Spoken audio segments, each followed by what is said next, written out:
Buenos días nuevamente, Iglesia Bíblica El Camino. Buenos días a todos.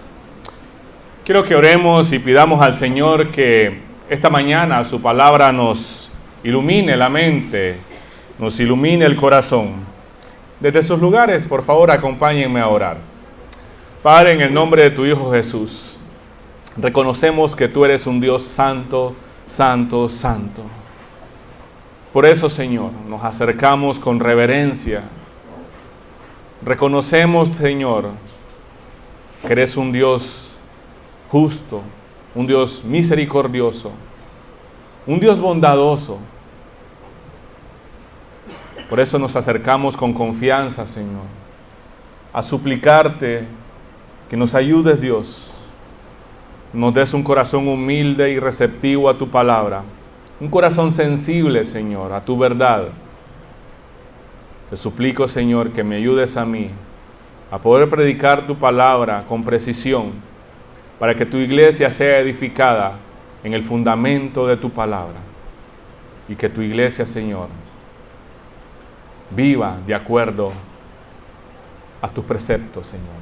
Te lo suplico, Señor, en el nombre de tu Hijo Jesús. Amén. Amén. Bueno, nosotros la semana pasada miramos el llamado de arrepentimiento que hace el apóstol Pedro, ¿no?, a la multitud, que no sabía qué hacer después de quedar convencida de sus propios pecados. Esta multitud se pregunta, ¿qué hacemos? ¿Qué haremos nosotros, hermanos? Y el versículo 41 nos dice qué fue lo que pasó con esa parte de la multitud que escuchó la predicación de Pedro. El versículo 41 dice, los que creyeron lo que Pedro dijo fueron bautizados y sumados a la iglesia ese mismo día, como 3,000, dice, como 3,000. Es claro que el impacto o la reacción que provocó la predicación del Evangelio por parte de Pedro y el llamado que él hace al arrepentimiento fue que una gran multitud se convirtiera. Hubo una gran multitud convertida, como 3,000 dice el versículo 41. Bueno, también provocó la resistencia o la persecución hacia los cristianos de parte de los líderes religiosos de la época. Según Hechos 4, del 1 al 3, nosotros vemos aquí que los religiosos de la época se opusieron al mensaje del Evangelio porque el mensaje del Evangelio desafiaba la autoridad de ellos y las prácticas legalistas que ellos imponían sobre el pueblo. Vimos lo que causó, lo que llevó a la multitud al arrepentimiento. Por ejemplo, la convicción de pecado, el reconocimiento de que realmente eran culpables. Bueno, según el versículo 37 dice que se compungieron de corazón, ¿se acuerdan? Lo que Pedro predicó fue como una daga que traspasó sus corazones. Otra cosa que provocó que ellos se arrepintieran fue el reconocimiento de la gravedad de su pecado. Era claro que ellos no estaban minimizando su pecado. Miraron la gravedad de su pecado, como dice Romanos 6:23, la paga que deja el pecado, ¿qué es? Muerte, muerte. No es solo media docena de azotes, no, es muerte, muerte eterna. También, otra de las cosas que provocó que ellos se arrepintieran fue la necesidad de un cambio de corazón. Por eso el apóstol Pedro le dijo, sálvense de esta generación torcida y perversa, pues. No hagan lo que ellos están haciendo. No imiten eso. Háganse a un lado, apártense de ellos. Ellos necesitaban un cambio de vida. Como dice el Salmo 51, David acá, el rey David dice, crea en mí, oh Dios, un corazón limpio.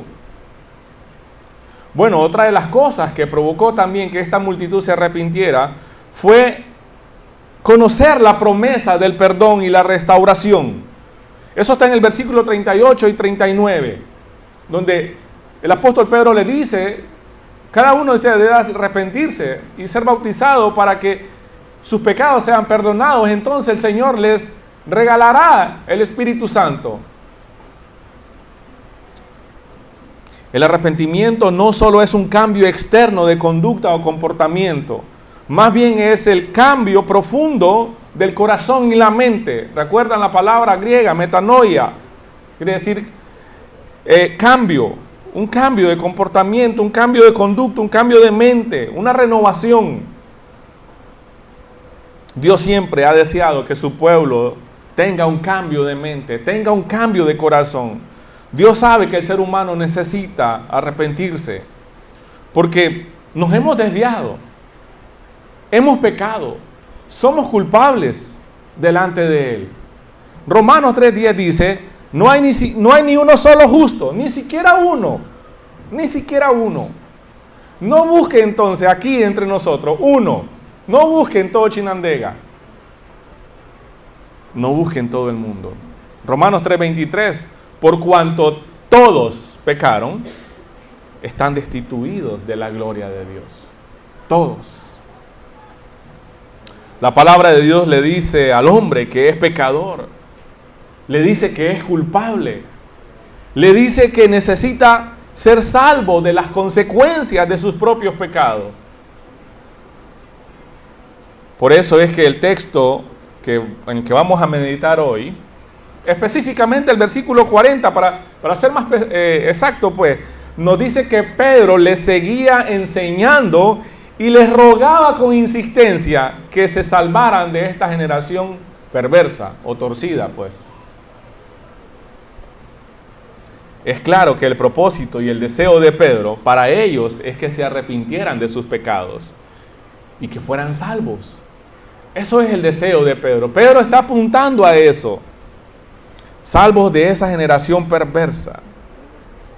Del griego skoilos, que ya le dije que significa torcida.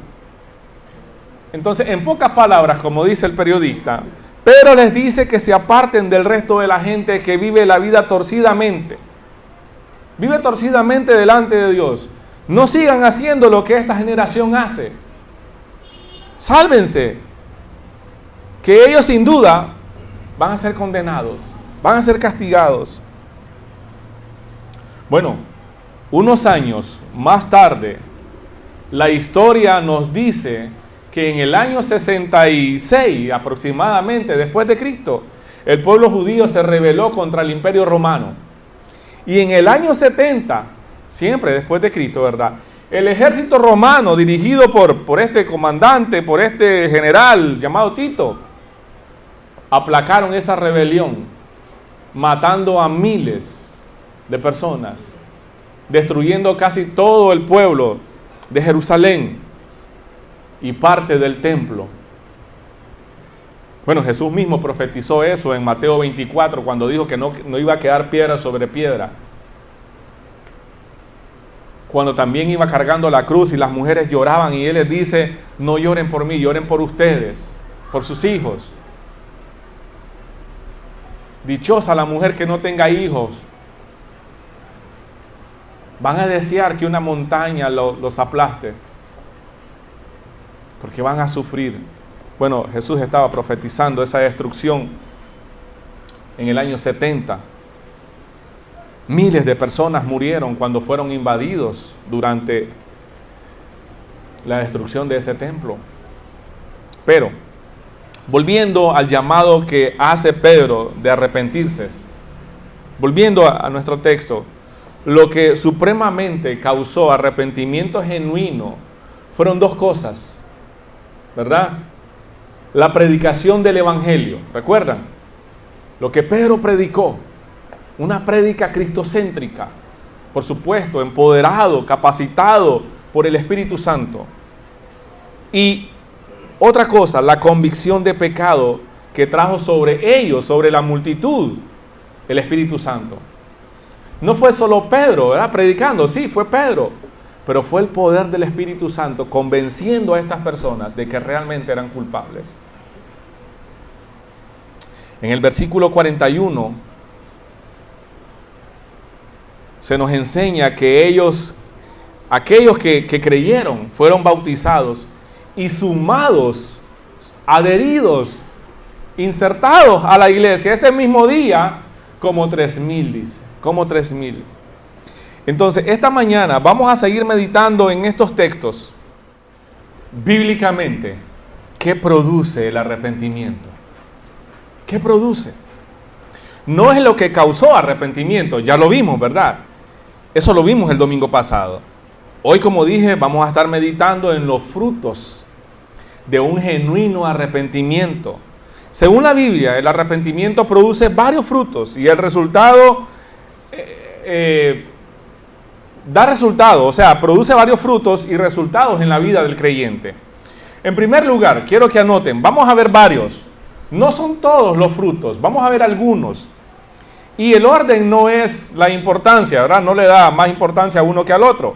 Pero vamos a ir viendo esto. En primer lugar, el arrepentimiento produce perdón de pecados, o sea, justificación. El versículo número 38 dice que Pedro contestó: cada uno debe arrepentirse de sus pecados y volverse a Dios y ser bautizados en el nombre de Jesucristo. Aquí, propósito del arrepentimiento, perdón, para el perdón de sus pecados, dice. Sí. Bueno, uno de los ejemplos, yo creo que ya se los mencioné, es el rey David, ¿no? ¿Se acuerdan? En Salmo 51, cuando él se arrepiente de su pecado.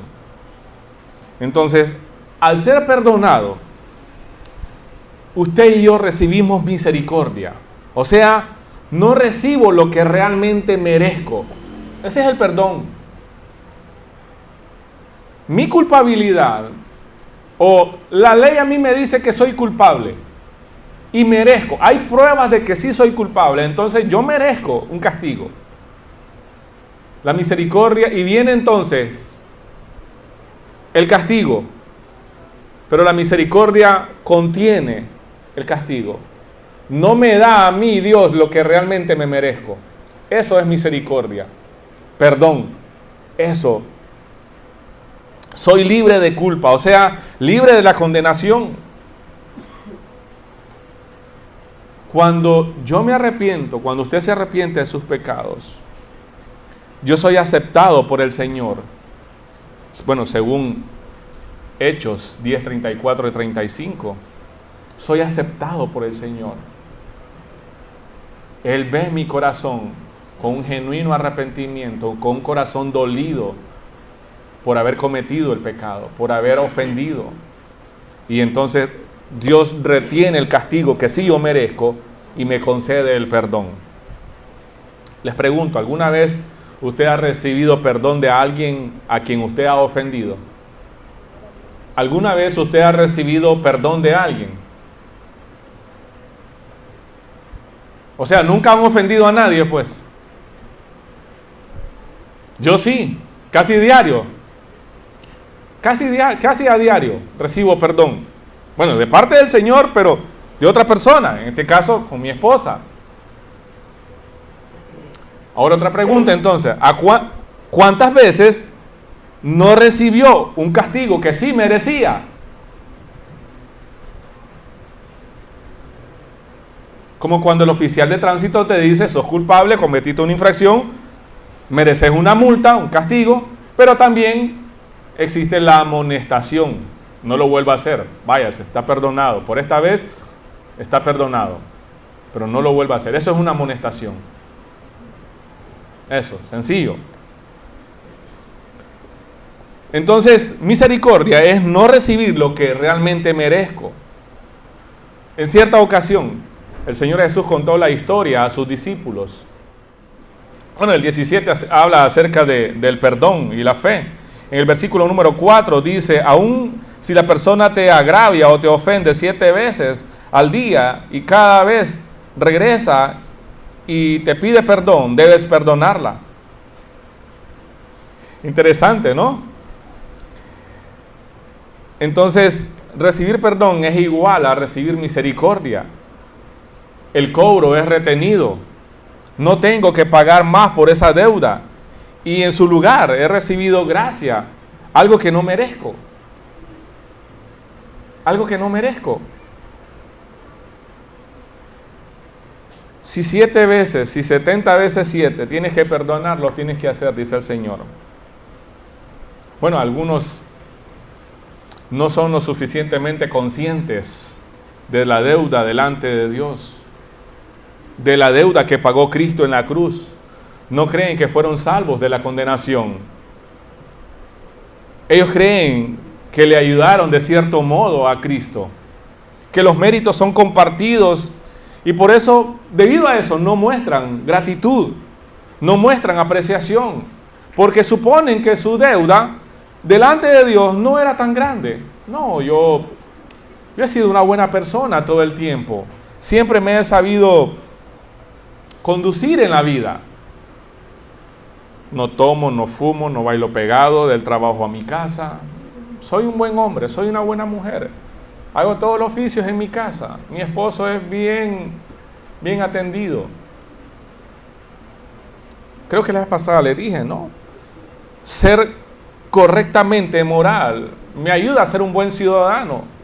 Me va a salvar de la cárcel, pero eso no me va a salvar del infierno. Bueno, escuche lo que dice Isaías 55:7. Que los malvados cambien sus caminos y se alejen de sí hasta el más mínimo pensamiento de hacer el mal. Que se vuelvan al Señor para que les tenga misericordia. Sí, vuélvanse a nuestro Dios, porque Él perdona con generosidad. Mis hermanos, usted y yo necesitamos tener una creciente conciencia de la obra de Cristo en la cruz y a la vez una creciente conciencia de mi naturaleza pecaminosa.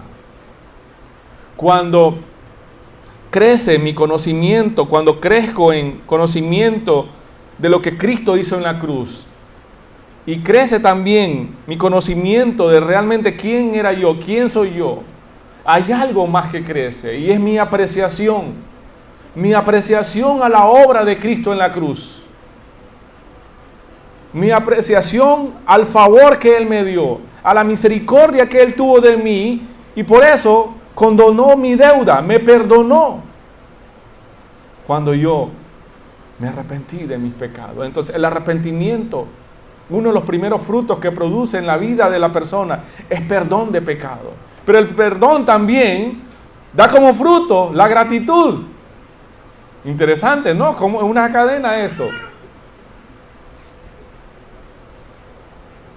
Usted y yo necesitamos crecer en el conocimiento de la obra de Cristo en la cruz. Estas dos cosas nos van a ayudar grandemente a apreciar el perdón que hemos recibido. El perdón nos ayuda a vivir la vida centrada en el Evangelio, una vida cristocéntrica. Crecemos en apreciación. La cruz de Cristo cobra valor cada día, cobra más valor cada día, en mi mente y en mi corazón. Y como hay apreciación en mi vida, cualquier tarea en la obra del Señor no es grande, no está fuera de mi deber, lo veo más como un privilegio y sirvo en mi iglesia local de las muchas maneras que yo puedo, según los dones que Dios me ha dado. Otro fruto del arrepentimiento es la transformación de vida, o sea, regeneración. Cuando Pedro les dijo que se salvaran de esta generación perversa en el versículo 40, es porque Pedro sabía la forma torcida en que vivía la gente de esa época. Es porque Pedro sabía la forma en que vivía este grupo de personas o la población de ese momento. Pedro les rogaba, dice, que se apartaran de ellos, que no imitaran su estilo de vida. Segunda a los Corintios 5:17 dice, de modo que si alguno está en Cristo, nueva criatura es. Las cosas viejas pasaron, aquí todas son hechas nuevas. Hay una transformación de vida, hay un cambio. No solo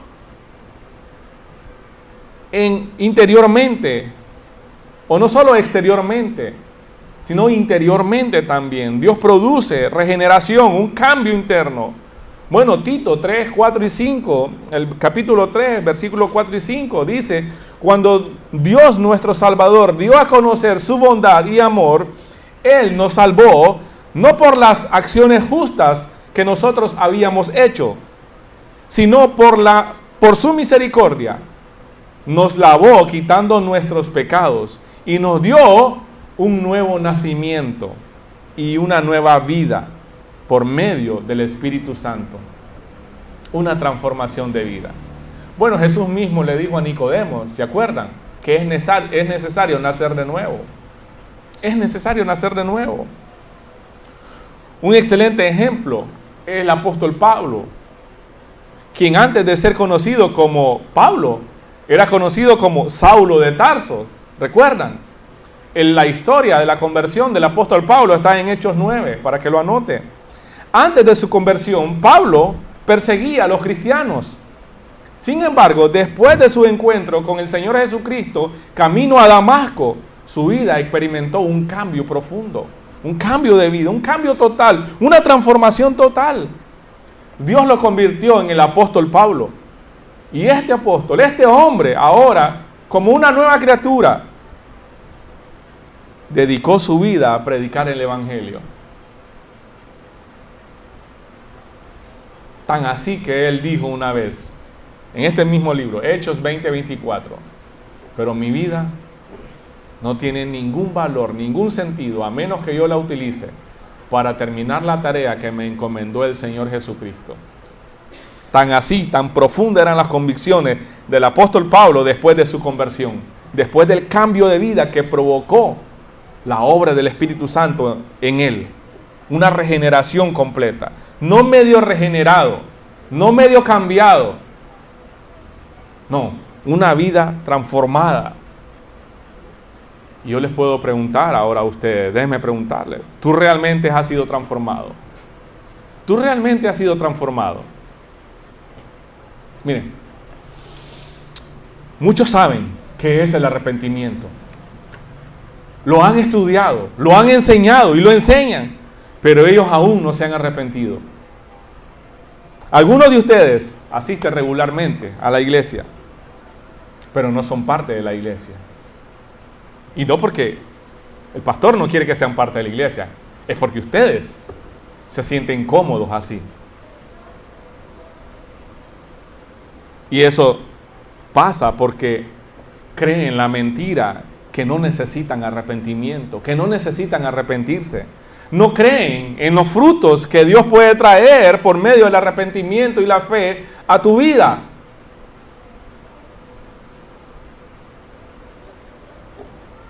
Si aún entonces no te has arrepentido, necesitas arrepentirte.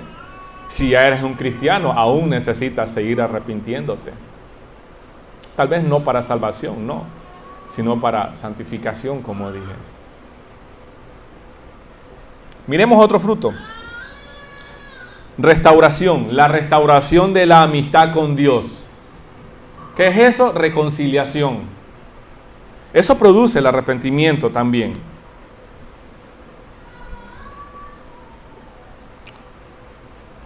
¿Cuántos de ustedes han perdonado a alguien que les ha causado mucho dolor? Yo pregunté primero si ustedes habían recibido perdón. Ahora les pregunto, ¿cuántos de ustedes han perdonado a alguien que les causó mucho dolor? Gracias, gracias. Bueno, Dios llama a perdonar a los que nos ofenden 70 veces 7, ¿sí o no? ¿Recuerdan? Pero ¿cuántos de ustedes, pregunto ahora, cuántos de ustedes han buscado la reconciliación con aquellos a quienes han perdonado? Gracias, sí. Una cosa es perdonar a la persona que me ofendió. Y yo puedo decir, en mi casa yo puedo orar, el Señor, lo perdono, no quiero cargar con este enojo en contra de este malvado. Lo perdono, suelto cualquier deseo, cualquier gana de venganza. dejo en tus manos la justicia. Ahí está. Ya lo perdonaste. Ya lo perdonamos. Tengo gozo, tengo paz en mi corazón. Ese es un paso. El paso más difícil puede ser buscar la reconciliación con ese que me ofendió, con esa persona que me ofendió. Puede ser un compañero de trabajo. Puede ser un hermano en la iglesia.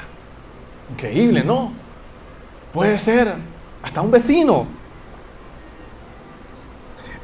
Lo que estoy diciendo, eso sería lo ideal. Sí, claro que sí. Pero somos humanos, somos pecadores. Y voy a dar este ejemplo. Es casi imposible obligar o mandar, por ejemplo, a una mujer a buscar la reconciliación con su violador.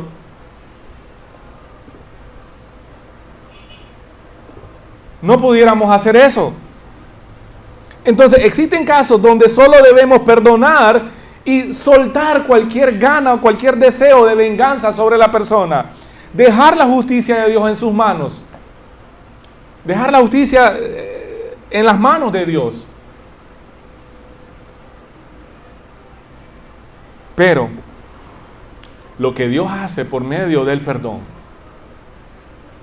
por medio del arrepentimiento, Dios no solo nos perdona, nos reconcilia con Él mismo. Nos acepta, no es nosotros aceptándolo a Él, Él nos acepta, Él nos recibe. Él nos recibe. Él no solo quita la culpa de nuestras vidas, no solo nos libera de la esclavitud del pecado. No solo hace eso, no nos deja, ya fueron perdonados, ya, tranquilo. Sigan como ustedes puedan ahora su nueva vida. No. Sean felices. Ahora que son perdonados, pueden seguir su vida. Ahora tienen un nuevo comienzo, vuelvan a empezar. No. Dios no hace eso. Dios no hace eso. Al perdonar nuestros pecados, también nos reconcilia consigo mismo, con Él mismo. Él restaura nuestra amistad por medio de lo que hizo nuestro único mediador, Jesucristo. Él restaura nuestra amistad con Él. Romanos 5:10 al 11, la Nueva Traducción Viviente, dice de esta manera: pues, como nuestra amistad con Dios quedó restablecida por la muerte de su Hijo cuando todavía éramos sus enemigos, con toda seguridad seremos salvos por la vida de su Hijo. Así que ahora podemos alegrarnos por nuestra nueva y maravillosa relación con Dios, gracias a que nuestro Señor Jesucristo nos hizo amigos de Dios. Ahí está. Eso debe provocar un terremoto de gozo en nuestros corazones, al saber que no solo fuimos perdonados, al saber que ahora mi relación, mi amistad con Dios quedó restablecida. Antes estaba rota por mi propio pecado. El pecado de Adán introdujo la muerte, de modo que la muerte se pasó por todos los seres humanos. Pero debido al sacrificio de Cristo, ahora mi relación con Dios quedó restablecida. Hay reconciliación, pero primero tuvo que haber arrepentimiento. El arrepentimiento produce el perdón, y el perdón hace que yo sea acepto delante de Dios por la obra de Cristo en la cruz. Puedo entrar confiadamente al trono de su gracia y ahí recibir consuelo cuando lo necesito, recibir sabiduría cuando la necesite. Ahora soy su hijo.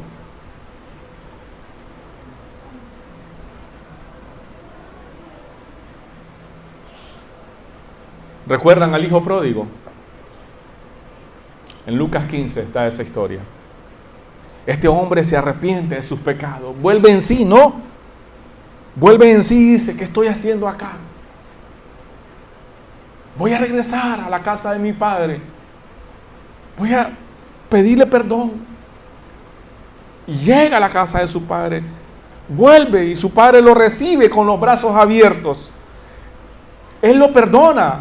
Pero no solo lo perdona, restaura su relación y su posición delante de Él, en la casa de Él, en la familia de Él. Le pone un anillo, le pone sandalias y ahí está, viviendo nuevamente como un hijo. Ahí está. No solo es el romanticismo de decir, pasen adelante los que se quieren a reconciliar con Dios. No, debe haber arrepentimiento del pecado. Y el arrepentimiento está produciendo perdón. Y el arrepentimiento también está produciendo la restauración de mi amistad, de mi relación con Dios. Soy aceptado delante de Dios por el sacrificio del único mediador, Jesucristo. Mire otro fruto. Cuando Dios nos perdona, también nos identifica como suyos. Tenemos identidad en Cristo. Entonces, dice que el apóstol Pedro en el versículo 38, cada uno de ustedes debe arrepentirse de sus pecados y volver a Dios y ser bautizado, ¿verdad? El bautismo ya es una señal pública de mi fe para el perdón de sus pecados. Entonces, dice, entonces recibirán el regalo del Espíritu Santo. ¿Y qué es el regalo del Espíritu Santo? Si no es otra cosa más suprema que la presencia de Dios mismo morando en mi ser. Como dice el apóstol Pablo en Efesios capítulo 1, versículo 13 y 14, el sello del Espíritu Santo. Van a ser sellados, identificados, y eso es la garantía de que le pertenecen a Dios. Entonces, cuando nos arrepentimos, Dios nos identifica y somos perdonados, ¿verdad? Dios nos identifica como suyos. Somos sellados con el Espíritu Santo. Mire, cuando una persona no sabe quién es, o sea, no se conoce a sí misma, no sabrá qué hacer. Porque tu identidad define lo que haces.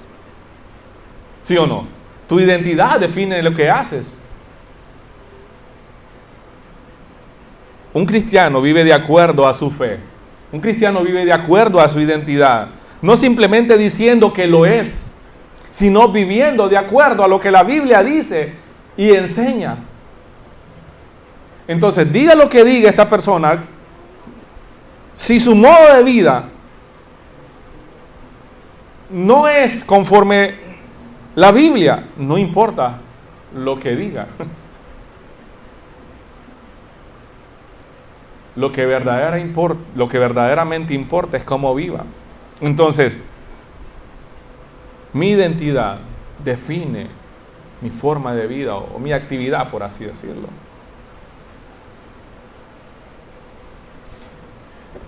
¿Qué hace un ingeniero civil? ¿Qué hace un arquitecto? Diseña, ¿no? ¿Qué hace un médico? Cura pacientes, receta medicina. ¿Qué hace un predicador? Predica. ¿Qué hace un cristiano? Vive como un cristiano. Su propósito es darle gloria a Dios. Ese es el llamado supremo del cristiano, vivir para la gloria de Dios. Entonces usted y yo somos llamados a glorificar a Dios donde sea que estemos. Eso lo define mi identidad. Entonces, como cristiano, mi deber es glorificar a Dios en todas las áreas de mi vida. Los puritanos no separaban su vida de fe con sus trabajos seculares. Todo lo hacían para la gloria de Dios. Todo, absolutamente todo. Dice, los que creyeron, el versículo 38 ya se los leí, ¿no? Pero los que creyeron la predicación de Pedro el día de Pentecostés, después de arrepentirse y ser bautizados, ellos recibieron el Espíritu Santo. Esa es la promesa para todos los que se arrepientan y crean. Esa es la promesa. Ser sellados, identificados como posición o posesión de Dios. Le pertenecemos. Le pertenecemos. Soy un hijo de Dios. Eres una hija de Dios. Ese versículo 38, Pedro les llama y le habla de la promesa o la recompensa si se arrepienten. Y el versículo 41 dice que Dios los identificó como suyos al darles el Espíritu Santo. ¿Se da cuenta? Hay algo más que da como fruto el arrepentimiento genuino. Frutos de justicia. Cuando yo me arrepiento, recibo perdón, recibo nueva vida. Soy identificado como hijo de Dios. Pero también el arrepentimiento da como frutos de justicia. O sea, santificación y obediencia. Santificación y obediencia. Si yo digo que soy creyente, que soy un creyente, si digo que me he arrepentido de mis pecados, asisto regularmente a la iglesia, pero mi estilo de vida moral no es justa, entonces necesito preguntarme de qué realmente me he arrepentido. ¿Sí o no? Y puedo preguntarme a mí mismo, pero hagámonos la pregunta todos. Pregúntese usted. O déjenme preguntarles, pues. ¿Te has arrepentido? Sí, dicen, ¿verdad? Algunos. Y yo les pregunto, ¿de qué realmente te has arrepentido? Si una persona vive como quiere vivir, hace todas las cosas según sus propios deseos, toma las decisiones que mejor le parecen, cambia de relación con una y otra persona. Bueno, voy a detenerme ahí. La sociedad incluso que no es cristiana, cuando miran a un muchacho que cambia de novia cada 15 días, hasta las mismas personas que no son cristianos miran a ese muchacho con recelo. Ese no es un buen muchacho. Ese no es el tipo de esposo que yo quiero para mi hija. Cuidado, tengan cuidado con él. Eso puede pasar. También con aquel que dice que es cristiano y que se ha arrepentido y su estilo de vida no tiene nada que ver. Podemos preguntar, ¿de qué realmente te has arrepentido? Entonces, la persona cuando realmente no se ha arrepentido y anda buscando una iglesia aquí y allá, se mueve de un lado para otro, cambia de iglesia cada mes, porque quiere una iglesia donde se acomode a lo que él quiere, a lo que él piensa, a lo que según esa persona cree que esto es lo mejor o esto es más bíblico. Entonces cambia, anda así. Igual como este muchacho que anda cambiando de novia cada 15 días. Cuando miramos a una persona así, una persona peligrosa. Ese muchacho es peligroso. Ya compré una escopeta. Sí.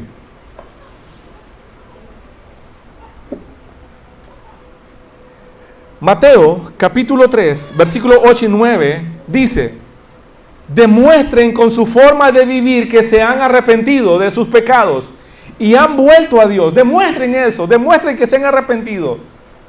Con su forma de vivir, dice, demuestren que se han arrepentido de sus pecados y han vuelto a Dios.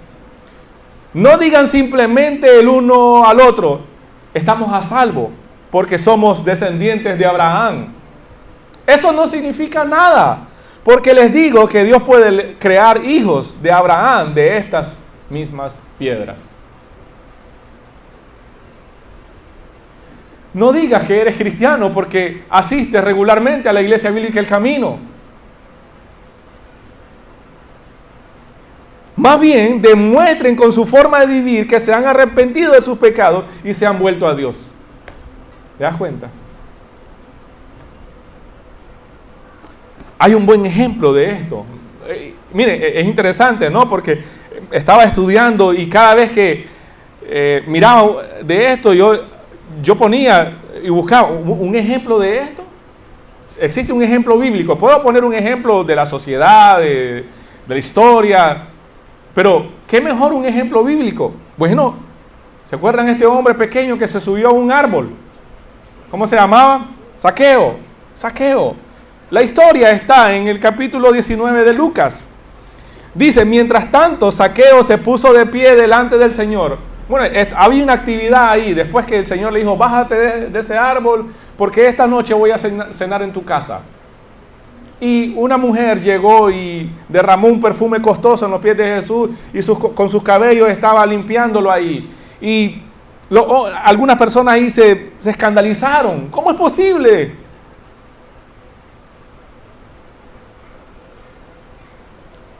Mientras tanto, Zaqueo se puso de pie delante del Señor y dijo, Señor, daré la mitad de mis riquezas a los pobres, y si estafé a alguien con sus impuestos, le devolveré 4 veces más.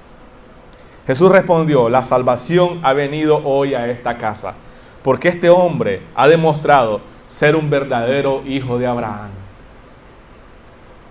Pues el Hijo del Hombre vino a buscar y a salvar a los que estaban perdidos. Ahí está. Un hombre perdido y ahora convencido que es necesario un cambio en su vida. Es necesario mostrar que realmente con su forma de vivir que hay un cambio interno en su vida. Entonces, Zaqueo, al arrepentirse de sus prácticas deshonestas, como un recaudador de impuestos, porque eso era Zaqueo, él se comprometió a devolver lo que había robado y a dar la mitad de sus bienes a los pobres. Hay un cambio. Hay un cambio. ¿Qué tanto ha cambiado tu vida? ¿Realmente ha cambiado tu vida? Pero podemos meditar en esto. ¿Qué es una vida justa? Porque sí, el arrepentimiento da como frutos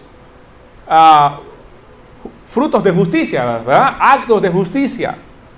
O sea, santificación, obediencia. Bueno, una vida justa es hacer lo correcto aunque nadie te esté viendo.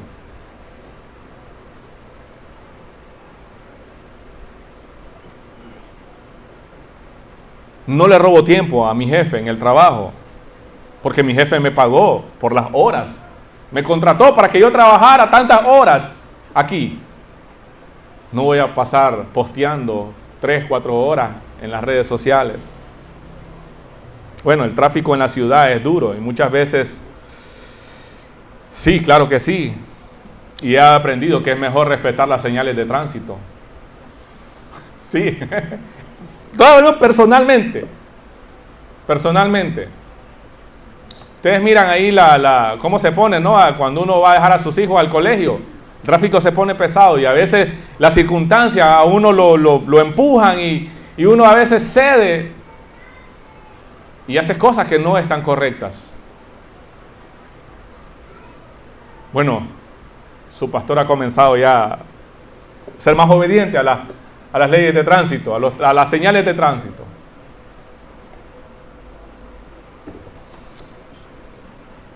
Cobrar desmedidamente por un trabajo, eso no es ser justo.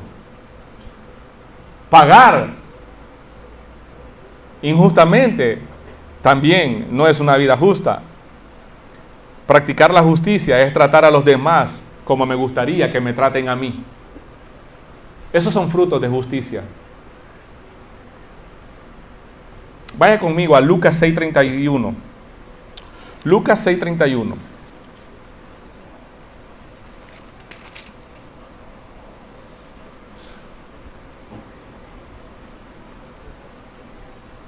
Traten a los demás como les gustaría que ellos los trataran a ustedes.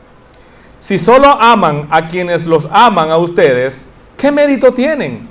Hasta los pecadores aman a quienes lo aman a ellos. Y si solo haces el bien a los que son buenos con ustedes, ¿qué mérito tienen? Hasta los pecadores hacen eso. Y si prestas dinero solamente a quienes pueden devolvértelo, ¿qué mérito tienen?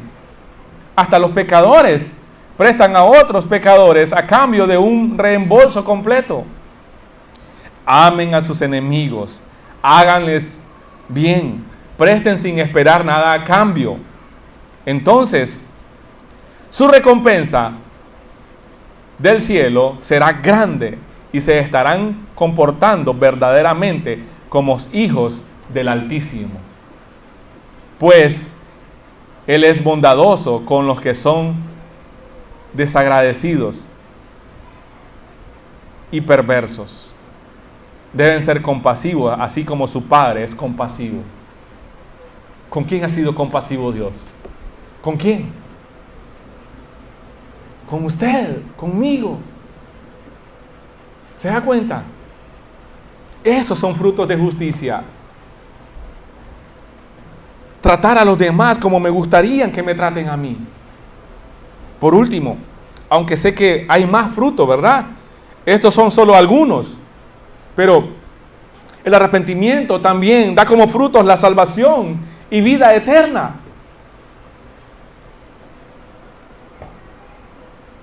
El Señor no desea que ninguno se pierda. Pero la historia del hombre, la historia del ser humano es una de rechazo y de rebeldía. Esa es la historia del ser humano. Una de rechazo y de rebeldía delante de su Creador. Y Dios es como un buen juez en la corte. Ve que su propio hijo es culpable. Las pruebas determinan que es completamente culpable. Ha violado la ley. El juez no desea mandar a la cárcel a su hijo. No desea mandar a su hijo, a su propio hijo a la cárcel. ¿Pero qué? Lo hace. Lo hace aún con dolor en su corazón y con lágrimas en sus ojos. ¿Por qué? Porque es un buen juez. Porque es justo. Porque eso es la ley. Según la Biblia, Dios es un buen juez. Dice 2 de Pedro 3:9. El Señor no retarda su promesa, según algunos la tienen por tardanza, sino que es paciente para con nosotros, no queriendo que ninguno perezca, sino que todos procedan al arrepentimiento. Pedro no está predicando a todo el mundo, Pedro está dirigiendo a la iglesia. Porque en un grupo como este es muy probable que unos sí se hayan arrepentido genuinamente y otros no. ¿Y por qué Dios ya no destruye el mundo y ya castiga a los? No, dice, el Señor no retarda su promesa. ¿Cuál promesa?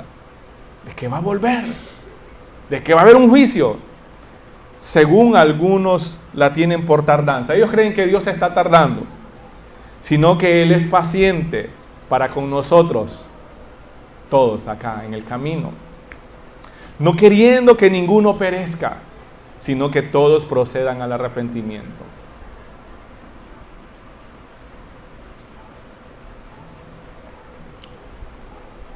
Otro ejemplo bíblico, este sería el tercero. ¿Se acuerdan el carcelero de Filipos?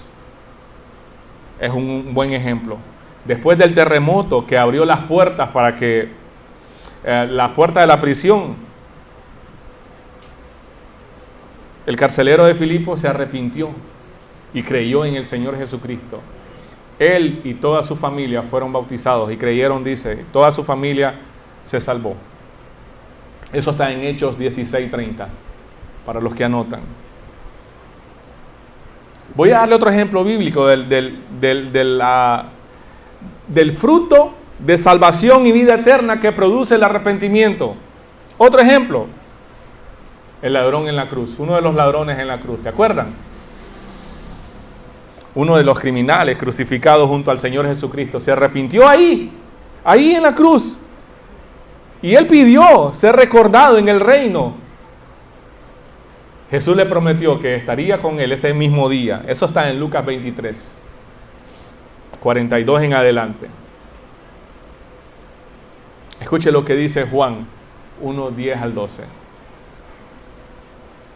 Escuche. Juan 1, del 10 al 12.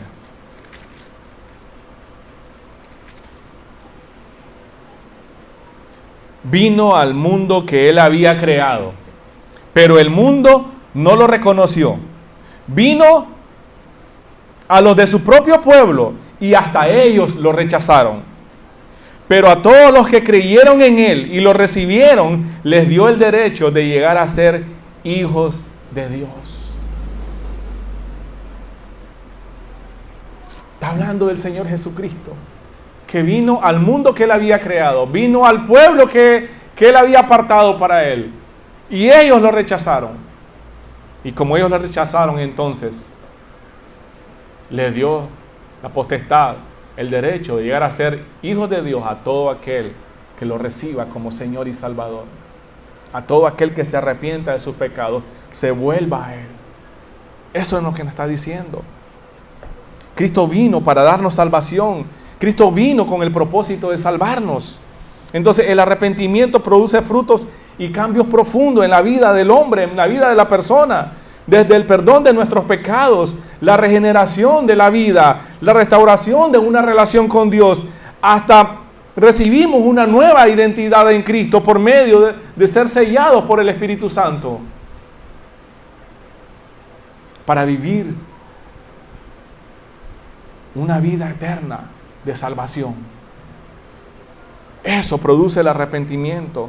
Entonces los efectos del arrepentimiento son profundos, son eternos. La Biblia está llena de ejemplos que ilustran estos cambios que muestran el poder del Evangelio a través del arrepentimiento, iglesia.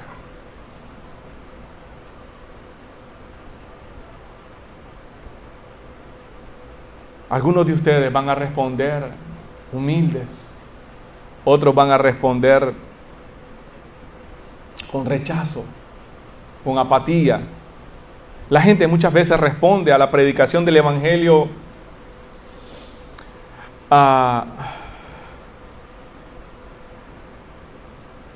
de esas dos maneras. Las personas pueden ser indiferentes al Evangelio y permanecen así, indiferentes, no quieren nada. Quizás porque sus vidas están centradas en lo material, con el éxito profesional, o quizás porque ya tienen resuelta la vida según ellos. Entonces, para mí la religión, para mí el Evangelio, no, eso no es para mí. Eso funciona para el que está perdido en una cantina, para un borracho, para un drogadicto, para una prostituta, para un ladrón, para un extorsionador, para todos ellos. Yo vivo bien mi vida, yo no le hago daño a nadie. Eso pueden pensar las personas. Entonces son indiferentes. En otros casos, las personas responden con rechazo o incluso hasta hostilidad, son hostiles. Quizás porque sus experiencias pasadas son negativas. O tienen una percepción del Evangelio como que amenaza su estilo de vida o sus valores personales. No. Ellos creen y confían en su propio entendimiento. Y yo esta mañana quiero preguntarles, ¿y usted cómo está respondiendo al Evangelio? ¿Con convicción de arrepentimiento y fe? ¿O con rechazo, con apatía, con indiferencia? ¿Cómo está respondiendo usted al Evangelio? Esta es la aplicación para nosotros, iglesia. Voy a leer después un texto que está en la segunda carta a los Corintios, pero un arrepentimiento genuino es visible en la vida de aquellos que han creído en Cristo. No es posible ser un cristiano anónimo. No es posible decir que me he arrepentido de mis pecados y mi forma de vivir no lo demuestra. Entonces, un arrepentimiento genuino es visible principalmente en aquellos que han creído en Cristo. Los frutos del arrepentimiento son un regalo del Espíritu Santo. Son regalos del Espíritu Santo. No los puedo producir yo mismo. Los produce el Espíritu Santo que mora en mí.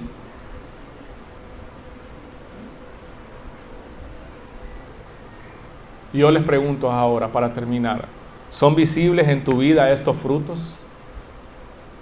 ¿Son visibles en tu vida estos frutos? La segunda carta a los Corintios 5:18 dice, esto significa, bueno, el 17 dice, esto significa que todo el que pertenece a Cristo se ha convertido en una nueva persona. La vida antigua ha pasado, una nueva vida ha comenzado. Y todo esto es un regalo de Dios, quien nos trajo de vuelta a sí mismo por medio de Cristo. Y Dios nos ha dado la tarea de reconciliar a la gente con Él. Pues Dios estaba en Cristo reconciliando al mundo consigo mismo, no tomando más en cuenta el pecado de la gente. Y nos dio a nosotros este maravilloso mensaje de reconciliación. ¿Se da cuenta? Cuando hay arrepentimiento, tenemos reconciliación con otros, con Dios. Pero también podemos ayudar a otros a que se reconcilien con el Señor. Pero el medio no es una oración romántica. No es esto solo decir lo siento. Es arrepentirme de corazón. Es estar convencido que soy un pecador, que soy culpable, que mis pecados es grave, que tienen consecuencias eternas. Pero debo creer que el perdón es algo real. No es solo porque me siento o no me siento perdonado. Es una verdad, es una realidad.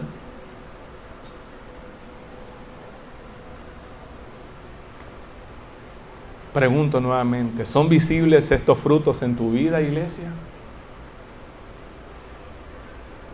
Si no son visibles, hay que meditar. Si son visibles, sigue así. Sigue así. Porque hay más frutos, por supuesto, el arrepentimiento. También, cuando hay arrepentimiento, hay gozo, hay paz, hay estabilidad incluso emocional. Hay deseos, hay gratitud para servir al Señor. ¿Cómo un cristiano entonces muestra un verdadero arrepentimiento con su estilo de vida? Cuando sos llamado a tu grupo pequeño, cuando tu grupo pequeño se va a reunir un martes, un miércoles, usted aparta ese día, esa hora. Si no tiene, por supuesto, una emergencia o algo inusual. Pero regularmente ese día lo tengo apartado para venir a disfrutar. Cuando les toca a ustedes servir en sus grupos pequeños, doy gracias al Señor por todos los que están involucrados en un grupo pequeño y que participan en el servicio. Pero cuando usted no participa sirviendo junto a sus hermanos, usted pone una carga en la vida de sus hermanos. Y tal vez su hermano lo hace con gozo, con gracia, con gratitud en su corazón. Pero usted se pierde el privilegio de servir porque no hay gratitud en tu corazón. Porque seguramente no hay un arrepentimiento genuino. ¿Cómo muestras arrepentimiento genuino en tu hogar, como esposo, como esposa?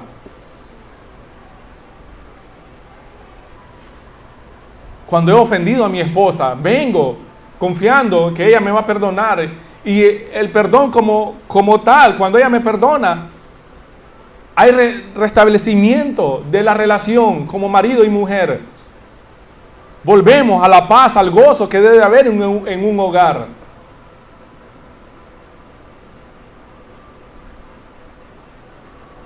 Cuando hay arrepentimiento genuino delante de Dios, también vuelven los deseos, las ganas de orar, de pasar tiempo en la palabra del Señor.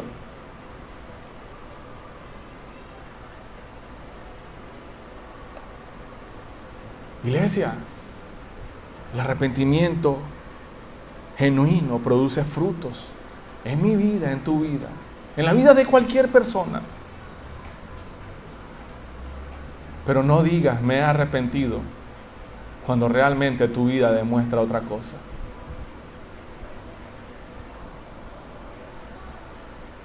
Oremos al Señor y arrepintámonos de corazón. Oremos. Mi Señor y Dios, estamos delante de usted y tenemos gozo, tenemos paz, alegría, Señor, por nuestra maravillosa relación que tenemos con usted, gracias a lo que tu Hijo Jesucristo hizo en la cruz. Ahora puedo decir, soy su hijo, tengo vida eterna, he sido perdonado, he sido librado del poder del pecado, de la esclavitud. Ahora podemos decir que nuestra única esperanza en la vida o en la muerte es que te pertenecemos a ti, Señor. Porque la garantía de que te pertenecemos es el sello del Espíritu Santo, es la presencia misma del Espíritu Santo morando en nuestros corazones. Señor, gracias, porque eso es un verdadero regalo que no merecemos. Señor, aquí está tu iglesia, una iglesia imperfecta, pero una iglesia, Señor, que te ama, Dios, y que anhela día a día, Dios, vivir en tu presencia, ser guiados, conformados a la imagen de tu Hijo Jesucristo. Señor, en el nombre de tu Hijo, oramos en agradecimiento, oramos en súplica, Señor, para poder vivir con gozo, con alegría, con paz, disfrutando de la vida eterna que nos has dado, dando frutos de verdadero arrepentimiento, dando frutos de justicia, Señor. Dios, ayúdanos, Dios, a vivir siempre con un corazón humilde y quebrantado, para que pueda producir un genuino y verdadero arrepentimiento, y que este arrepentimiento nos acerque cada día más a usted. Te lo pedimos, Dios, en el nombre de tu Hijo Jesús. Amén. Amén. Que Dios les bendiga a todos, amados.